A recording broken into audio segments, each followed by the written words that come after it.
আজকে আমাদের যে সেমিনারটা হচ্ছে এটার মূল বিষয়বস্তু হচ্ছে মেন্টাল হেলথ ক্লাব গঠন। এটা স্কুল ভিত্তিক তৈরি করা হবে। আমাদের জেলা বা পার্শ্ববর্তী যে জেলাগুলো আছে এটা খুবই আত্মহত্যা প্রবণ। এটার থেকে বাঁচার জন্যই আমাদের হচ্ছে প্রিপারেশনটা চলছে। তো টিচাররা এসছে, তাদেরকে ট্রেনিং দিচ্ছে 4 জন সাইকোলজিস্ট, যাদেরকে ঢাকা থেকে নিয়ে আসা হয়েছে। পরবর্তীতে টিচাররা তাদের স্কুলে এই বিষয়গুলো অবগত করবে, আর হচ্ছে তাদের যারা স্টুডেন্ট আছে বা শিক্ষকগণ আছে তাদেরকে সচেতন করবে। কারণ আমাদের যে তরুণ প্রজন্মটা আছে তারা যদি খুব সিলি ব্যাপার নিয়ে সুইসাইড করে বা আত্মহত্যা করে, তাহলে কিন্তু আমাদের ভবিষ্যৎ প্রজন্মের উপর বিরূপ প্রভাব পড়তে পারে। এর প্রেক্ষিতে আমাদের এই পদক্ষেপ। ধন্যবাদ। তাদের পিছনে কিন্তু চুয়াডাঙ্গা শহরের ভবিষ্যৎ, সকল শিক্ষা প্রতিষ্ঠানের প্রধান কে কিভাবে ব্যাখ্যা করবে জানি না, তবে আমার মন বলছে যে একমাত্র আপনারাই পারবেন একটা নতুন একটা সূচনা শুরু করতে এই ছাত্রছাত্রীদের মাধ্যমে। কারণ আপনি একজনের একটা মেসেজ যদি কমিউনিকেট করেন, আপনার বিদ্যালয়ে কমপক্ষে 700-800 ছাত্রছাত্রী আছে। এখন বুঝেন যে আপনার একটু দক্ষতা, একটু কৌশল, একটু ভালোবাসা এই 700-800 স্টুডেন্টদের কিরকম মোটিভেট করে। এই জন্য কিন্তু আপনাদেরকে আমরা সিলেক্ট করছি না, আগে শিক্ষকদেরকে কথা বলতে হবে। কারণ শিক্ষকদের কথা কিন্তু ছাত্রছাত্রীরা মুক্তভাবে নেয়,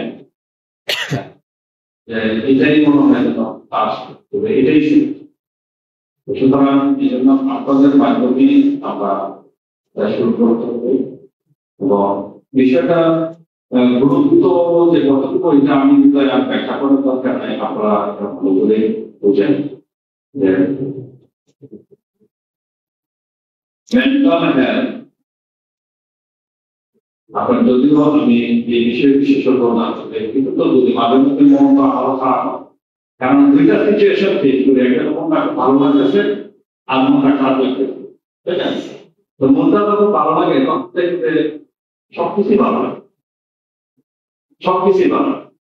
আবার একই জিনিসটা মনটা যদি খারাপ থাকে কোনো কারণে এবং সবকিছু খারাপ লাগে ফ্যাকাশে, তার মানে কি এটা আগে গুরুত্বপূর্ণ আলোচনা। তাহলে এই মনের স্বাস্থ্যটা প্রতি আমাদের মনোযোগ দিতে হবে আগে। আপনি দেখবেন যে আলোচনায় চলে আসছে যে এই চুয়াডাঙ্গা মেহেরপুর ঝিনাইদহ এই বেল্টের রোগ আপনার একটু আত্মহত্যা হোক। আরো একটা ইস্যু আছে, তালাক একটা ইস্যু আছে। তালাকের প্রবণতা এই অনেক বেশি। এই দুটা জিনিস বাদ দিলাম। আর ক্লাসে পড়াচ্ছেন তো পড়ানোর এক পর্যায়ে বলছে যে ওটা এই দেখো টেবিল, এখানে আমি কিছু জ্ঞান রাখলাম আর এই জায়গায় ওটা টাকা রাখলাম, তুই কি নিবা? ছাত্র কোনো কিছু চিন্তা না করে বলছে আর আমি টাকা নিই। তার কথা বলছে আমি কিন্তু জ্ঞানটাই নিতাম, তার থেকে অভাব সেখানে। তো আমরা যাদেরকে মানসিক ছাত্র সচেতন করবো, আমাদের এই জ্ঞানটা নিয়েই তাদেরকে সচেতন করতে হবে। ওরা কিন্তু দুষ্ট প্রকৃতির হয়। একজন ছাত্র আছে বলি, তো ছেলে একটা ছেলে 7 মিনিট দেরিতে এসে তারা বলতো খুবই মানে ঠিক প্রিন্সিপাল বলছে যে স্যার আনবো, স্যার বলছে নো।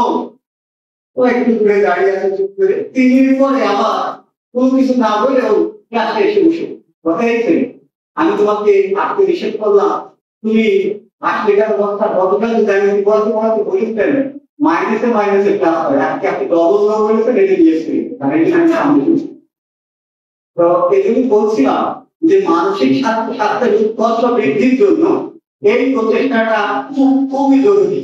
আপনারা শুনে আশ্চর্য হবেন, আজ থেকে প্রায় 100 বছর আগে কলকাতায় উইলসেন্স ক্লাব বলে একটা ক্লাব গঠিত হয়েছিল। মানুষজন কারণে অকারণে হাসবে মানসিক স্বাস্থ্য গঠনে, এবং লাফিং ক্লাব গঠন করেছিলেন সুকুমার রায়। সুকুমার রায়ের বিখ্যাত কবিতা আপনারা জানেন, রাম গরুদের থানায় হাঁটতে তাদের মান, হাসির কথা শুনতে বলে হাঁটবো না। সদাই মরে ত্রাসে ওই বুঝি কেউ হাসে, এক চোখে খাই মিল পেটিয়ে তাকায় আসে। তো আমরা যদি সবাই পূর্ণাঙ্গী হয়ে থাকি তাহলে কিন্তু হাসিটা আসবে না। আর মানসিক স্বাস্থ্য গঠনের প্রথম উপাদান হচ্ছে হাসি। কিন্তু মানসিক স্বাস্থ্য না, আপনার হার্ট ভালো থাকবে। বিভিন্ন দেশে, ইউরোপের বিভিন্ন দেশে হাসার জন্য একটা ক্লাব গঠিত হয়েছিল। মানুষ কারো না পারে হাসবে, সেখান থেকে তার মেন্টাল হেলথ ডেভেলপ হয়। মা রবীন্দ্রনাথের একটা বিখ্যাত কবিতা আছে, ঈদের পরে ঈদ মাঝে মানুষ কি, এই যে নগর সভ্যতা, এই যে আর্বানাইজেশন, এই যে নগর সভ্যতা যে ডেভেলপ হচ্ছে, এখানে এই ঘরের ভিতরে আমরা যারা আছি তাদের ওটা কি রকম হিসাবে তোমরা করতে বলছেন ঈদের পরে মাঝে মানুষ কি, সবার মাঝে আমি ফিরে একলা, কেমন করে কাটবে সারা বেলা, নেই তো ভালোবাসা, নেই তো খেলা, নেই ভালোবাসা, নেই খেলা। দেখেন কত লোকের মধ্যে মানুষ বড় একা হয়ে যায়, মানুষ বড় নিঃসঙ্গ হয়ে যায়। এত লোকের ভিতরেও মানুষ বড় নিঃসঙ্গ, অনেক মানুষ দেখবেন হাঁটবে চলবে কি সুন্দর পোশাক আশাক করছে, কিন্তু এই অর্থ কিন্তু মনের দিকটা মৃত্যুবরণ করেছে আধুনিক সভ্যতার পরম্পরা করতে। সে জীবন মৃত, সে বেঁচে থেকেও মৃত জীবন যাপন করছে। নানান অশান্তি, যান্ত্রিকতা, পারিবারিক আনন্দ, নানান ভাবে মানুষকে যেভাবে চাকরি পিঠে ধরেছে। এই ক্ষেত্রে মানসিক ডেভেলপ করাটা কেন জরুরি, এই কারণে আমরা এই বিষয়টাকে প্রশ্ন করেছিলাম। আমাদের মনে হয়েছিল যে আসলে আমাদের মানসিক স্বাস্থ্যের বিকাশ দরকার। এক্ষেত্রে আপনার সন্তানকে দেখেন বলছে যে নেই তো ভালোবাসা, নেই তো খেলা, খেলাধুলার কোনো মাধ্যম নেই। পৃথিবীটা এই পোকা পাকছে এক সময় ছিল,